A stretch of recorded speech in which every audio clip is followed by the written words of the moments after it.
How I got diagnosed with ADHD at 25, Part 1. Late diagnosis can be a beast of a challenge to get through. The journey is often filled with doctors who aren't up to date on what ADHD actually is, and doctors who believe that ADHD can't be diagnosed in adulthood. When you have ADHD and the rejection-sensitive dysphoria that often accompanies this, it can feel nearly impossible to get diagnosed.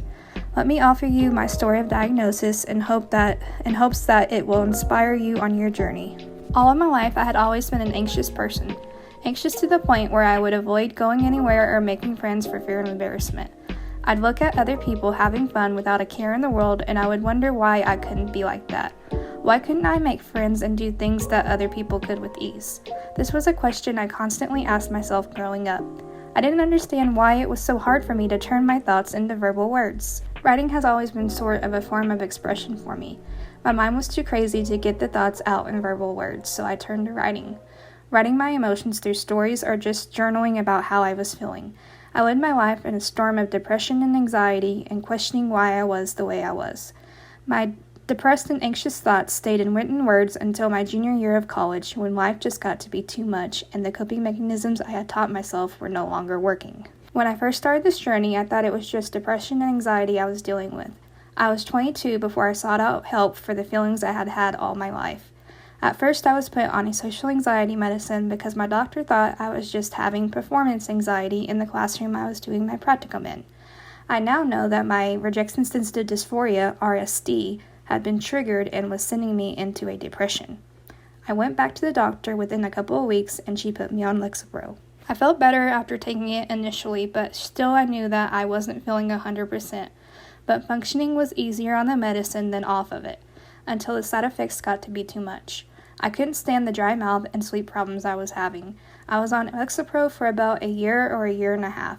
I don't remember the exact length of the timeline.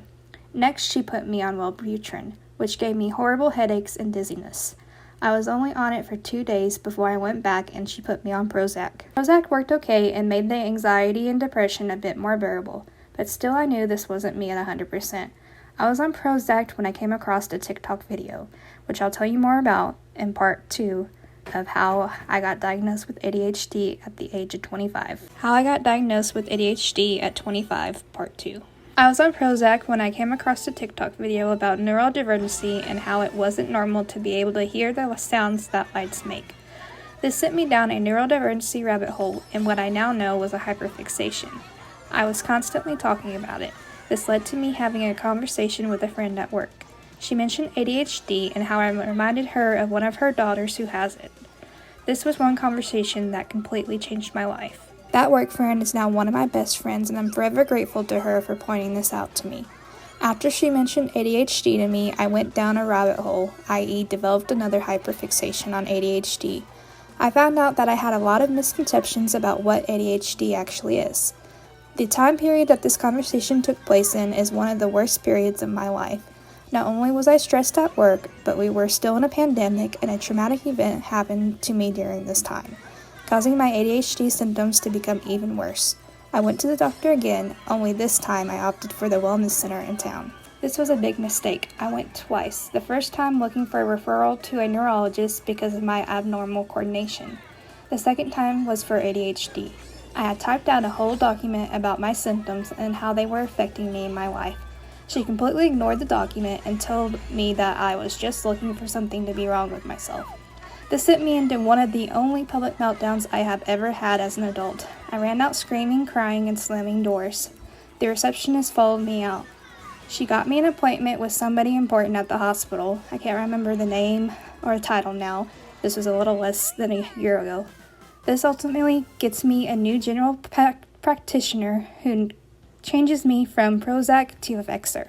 At this point, I'm tired of talking to doctors. I feel like I have the answers, but the doctors aren't listening. So I wait until my neurologist appointment, which was in a hospital that was out of town. After waiting for months for the appointment, I had to wait for an hour and a half past my appointment time to finally talk to him.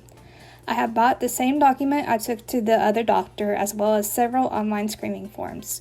He was reluctant to diagnose me with ADHD, but he does, and puts me on a non-stimulant called Strattera.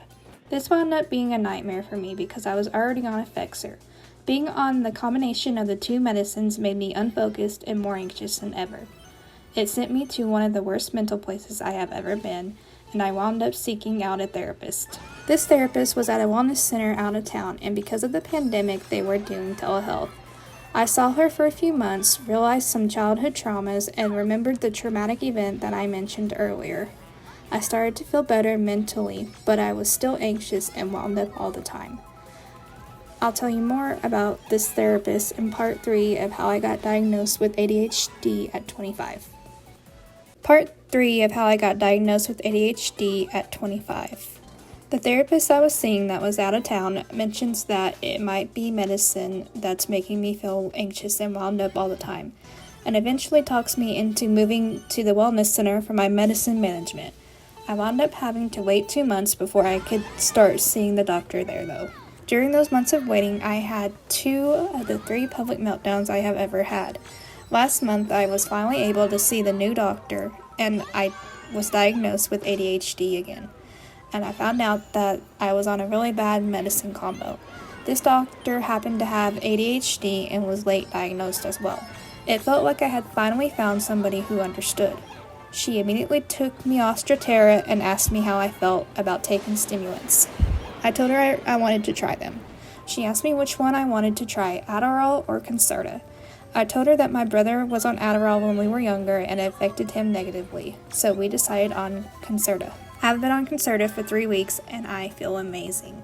Nothing has worked for my anxiety or depression in the same way that stimulants have. I've also been more focused and way less emotional than I was when I was on Strattera.